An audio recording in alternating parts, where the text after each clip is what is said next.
اعوذ باللہ من الشیطان الرجیم بسم اللہ الرحمن الرحیم۔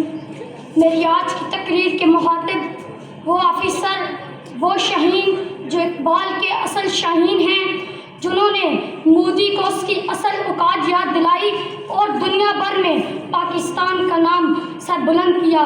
ان کے لیے انتہائی مختصر خیالات پیش کروں گا۔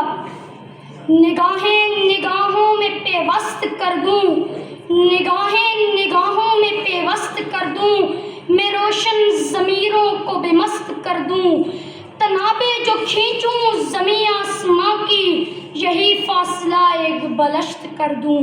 صدر محترم، اصحاب صفا سے لے کر اہل بدر تک، فدیان اندلس سے لے کر پاسداران فلسطین تک، غازیان کشمیر سے شہدائے بونسیا تک، شجاعت کے زمانے، عظمت کے فسانے، پرواز کے رزمیے اور عروج و زوال کے قصیدے اور مرثیے پکار کر کہہ رہے ہیں، پرواز ہے دونوں کی اسی ایک فضا میں، پرواز ہے دونوں کی اسی ایک فضا میں، گرگس کا جہاں اور ہے، شاہین کا جہاں اور ہے۔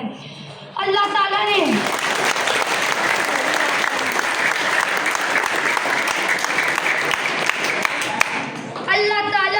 اس قوم کی حالت نہیں بدلتا جب تک وہ قوم خود اپنی حالت نہیں بدلتی۔ اس لیے اقبال کا شاہین محنتی اور ہمت کا ستارہ ہے۔ اقبال کا شاہین زمین کی پستیوں سے اٹھ کر عرش کی بلندیوں تک پہنچنے والا ہے۔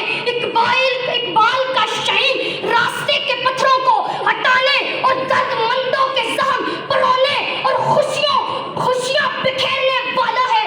قوت بازو پر بھروسہ اور کشکول توڑنے والا، کبھی ہمت کی تنویر تو کبھی وفا کی تصویر، اور وہ قوم کو تعمیر و ترقی کی راہ پر گامزن کرتا ہے۔ مشکل کو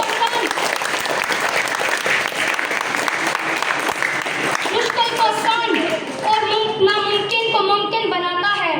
نہیں تیرا نشیمن قصر سلطانی کے گنبد پر، نہیں تیرا نشیمن قصر سلطانی کے گنبد پر، تو شاہین ہے بسیرا کر پہاڑوں کی چٹانوں میں۔ مسکراتے ہیں جو حوادث پر منزلیں ان کو راہ دیتی ہیں، مسکراتے ہیں جو حوادث پر منزلیں ان کو راہ دیتی ہیں، اہل ہمت کے آشیانوں کو بجلیاں خود پناہ دیتی ہیں۔ آپ سب کی سماعت قبول۔